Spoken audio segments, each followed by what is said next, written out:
Hey there. So, tonight, what I'm going to talk about is what's the best food on the market to feed my pet. And man, oh man, this seems to be a heated conversation between other veterinarians, between owners with other owners, between breeders, between food companies. Everybody has an opinion. So do I. I have an opinion, and you should listen to me because it's a good one. At least I think so. So, I like to tell people if you're going to go buy a truck tomorrow, you're probably going to stick with a Ford, a Chevy, or a Dodge, right? They're the big three. Now there's Toyota, there's Nissan. Everybody is making a truck nowadays, just like everybody's making a dog food, a cat food. The big three, in my opinion, are Purina Pro Plan, Hill Science Diet, and Eukanuba. Royal Canin is right there with them, so maybe the big four. Okay? Maybe four. So I like those. They've been around a long time, they've been scientifically tested, and they work.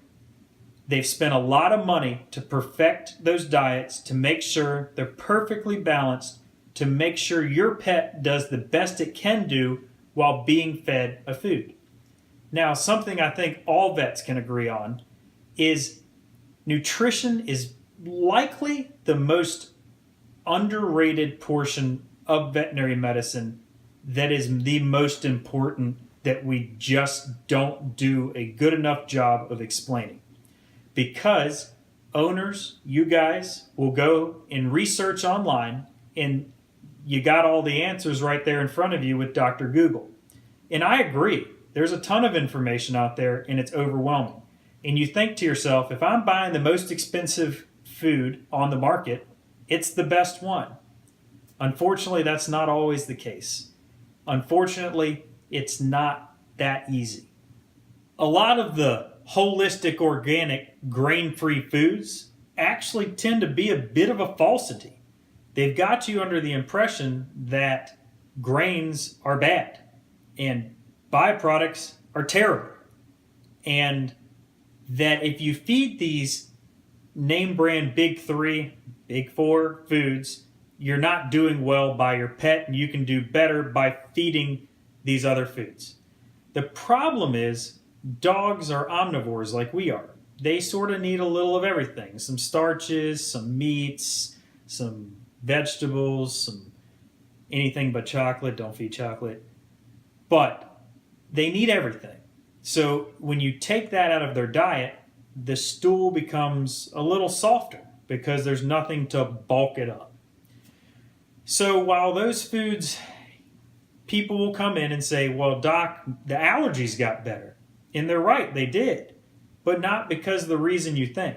Most of those holistic, organic, grain-free foods tend to have a exotic protein, meaning instead of chicken and beef, they tend to have things like venison and kangaroo and buffalo and duck.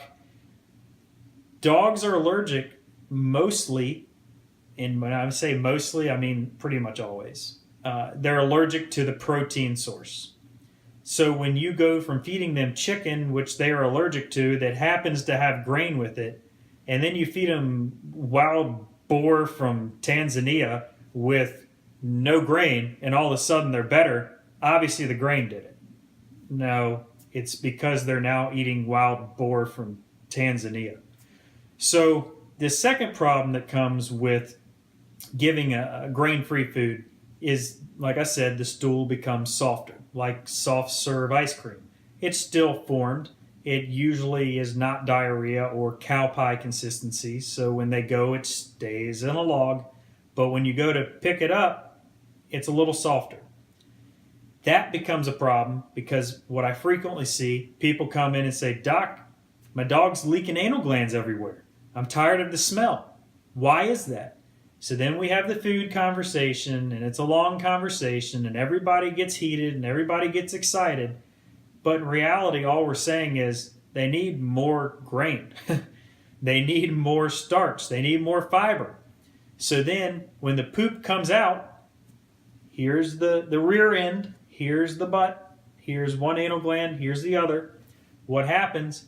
It relies on a formed stool to push the anal glands as they pass the stool.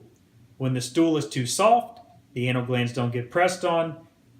They build up, they leak. Nobody's happy. Nobody likes stinky anal glands. Nobody. So, take from this what you will, feed what you want. The grain-free foods, I'm not saying are bad ingredients. They're actually quite good. But they just aren't as balanced as the big 3/4. So, Sam eats Purina Pro Plan. That's what I recommend. I think it's the best. I think Sam's pretty awesome. So, do what you want, but feed Pro Plan. You'll thank me later. Have a good night.